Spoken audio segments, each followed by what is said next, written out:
When you are writing the history of the Methodist Church in Uganda, there is no way you can finish the book without mentioning the Methodist Church in Ireland. When we had the partnership with the Methodist Church in Ireland, the Methodist Church in Uganda grew. It was a very big leap.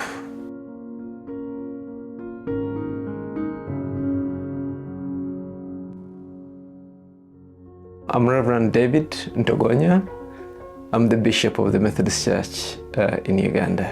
In August of '99, that's when we hosted, I think it was about 60 missionaries from Ireland.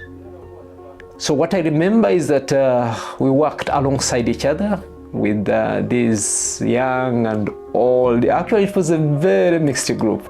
And participating with our friends in Ireland was so amazing. And we really thank God that Uganda '99 happened. There is a long history between Methodists in Ireland and Uganda.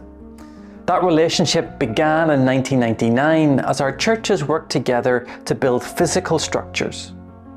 Today, through World Mission Partnership, Irish Methodists are still helping to build the church in Uganda. But this time, we're working together to build a very different kind of church structure. These aren't physical buildings, but key systems that strengthen the life and mission of the church. In July 2025, Reverend Peter Morris and I were invited to visit Uganda to learn more about these new structures and systems and to meet the people behind them, to see the vital role they play in helping the church to grow. The Methodist Church Uganda was founded in 1986. It's a small church with around 5,000 members, but only 7 ministers. Most of their 41 congregations are in poor rural areas. If you were trying to start a big, successful church, it might seem strange to plant congregations in places like that. But the choice of location wasn't an accident, and the motivation behind it tells you a lot about the Methodist Church in Uganda.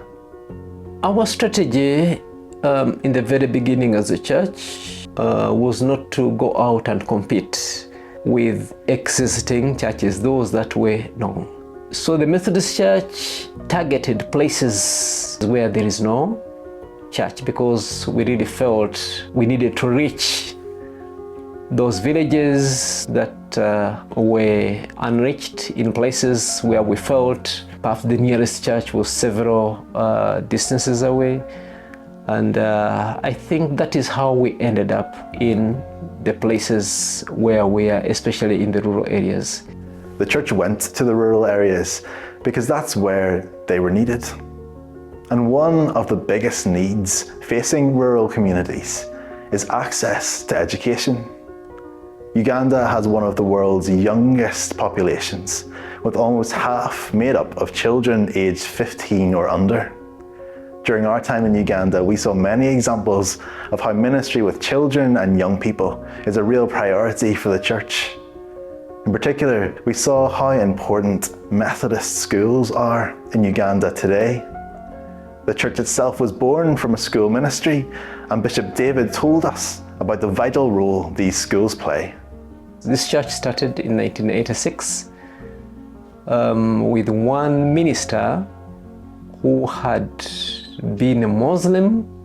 Then through a ministry of at his school, he was able to convert to Christianity. Most of his education was sponsored through the church. Schools are entry points of evangelism and mission in our communities because through them we are able to interact with the parents of these children who come to us for an education. We are able to get to know them, they get to know us, and we are able to enrich each other. In our churches, the majority of our membership are young people.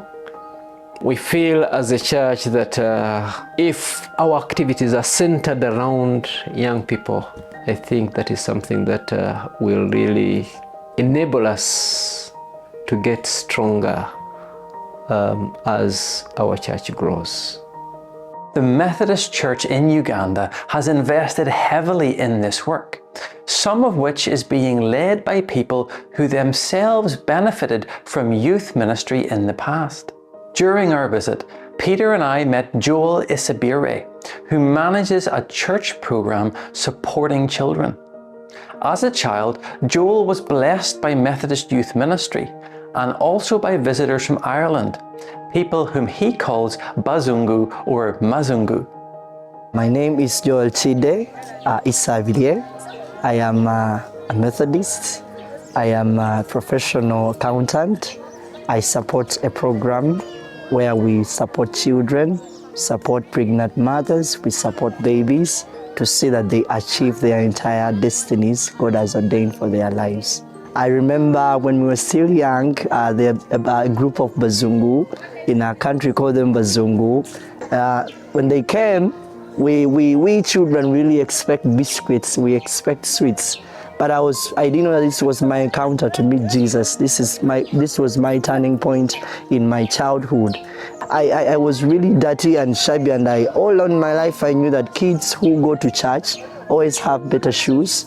These kids have better clothes than I have. So I was like undeserving to really go into a church. So when they were done with the construction, this Muzungu gave me a shoe. That was the very first shoe in my life, and I was really excited.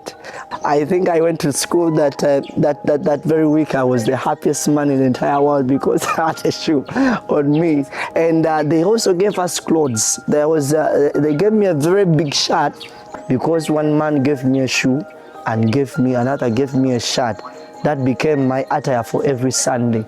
I became so vibrant in Sunday school. I really served God with passion, and I was showing off my shoe that God has given me a shoe. I'm going to serve Him. And ever since then, I have never left Methodist, and I don't think I will. When I finished university, my bishop called me. He said, "Joe, I have an opportunity. Can you go to the village and serve?" And my friends were like, "You're going to the village? That village is, you shouldn't go to the village." But my heart was like, no, I really want to go where Christ wants to take me. And that's how I find myself here. If I could even do more, I could do it for them. Because I met myself here once again. I saw a little boy who was like me on the gate, waiting and expecting to see a Mzungu give them gifts. Now I am the Mzungu God has sent in this place to show them that I was once like you, and God picked me up. And God has sent me to pick me up, to pick you also up. So my desire is to see these kids who are down here become more than me. If possible, I don't want to be the limiting factor. I want them to go above me so they can become more better and witness for Christ wherever they may go. It was inspiring to see the church at work in Uganda, to see people like Joel reaching out into rural areas, serving poor communities, ministering to children and young people. But that kind of ministry doesn't just happen spontaneously. It needs planned and organised, not only for today, but for the years ahead. Grace Aya works for the Methodist Church Uganda and plays a key role in that planning. When Peter and I visited Uganda, Grace told us about the church's strategic priorities or pillars and how important support from Ireland has been for that work. My name is Grace Aya. I would say my job is to basically ensure that we plan as a church. So one of our major pillars is to do mission and evangelism, to reach out to places that we have not been to with the gospel of Jesus Christ, and to bring souls, to win souls to Christ. Then the second pillar is discipleship. We also believe in training our own members, and we believe that when they are deeply rooted in the knowledge of the Word of God and also in Methodism, then they will be able to stand and take on the church even when we are no longer there. The third pillar is stewardship, effective stewardship. We want to see that all the resources that God has entrusted with us, we are able to manage them and to use them effectively as a church. And then the last pillar is socio-economic development, reaching out to communities also and touching the lives of people, showing them love, doing things that will grow not just the church but also the community and the people that live there. We as a church, we are trying to grow. The church at this point in time doesn't really have enough capacity to finance even the staff. Our bishop always tells us that, Grace, we have to sacrifice and do for the church. And in due time, the Lord will bless us. But we just want to thank God. Again, I will say this. We thank God for the opportunity that we got from the Methodist Church in Ireland. If Ireland did not come in, it would be a little bit challenging for us to see that, for me especially, to see that work is done down at grassroots level. But because of the support, I can also be here, giving my time, giving my effort, giving my skills, and giving everything that I am. Because of the love that has been showed to me from Ireland, I also extend this love down to the people. So thank you so much once again for your support. God bless you. Another key structure is how the church trains its ministers and local preachers. In Uganda, this training emphasizes the Methodist Church's commitment to becoming more like Jesus and serving others, and how that Methodist identity should influence all aspects of church life. During our visit, Bishop David explained that this system of training is one of the most important new structures in the Ugandan church, and he told us about the need for key people to implement the new approach. People like Reverend Hamis. I think the implementation of Visa Reverend Hamis is really very key in helping our leaders, because as a church, we have members who do not really understand and know our structures. Structures of the Methodist Church are really very, very good when they're upheld and they work very, very well. So he hopes, because with him he has got it. He has got it and he enables us, he helps us to teach them what we stand for, our identity as Methodists, telling them who we are, what we stand for, what we value, telling them what our vision is, what we want to achieve all together as a church. But we cannot do that without orienting our people.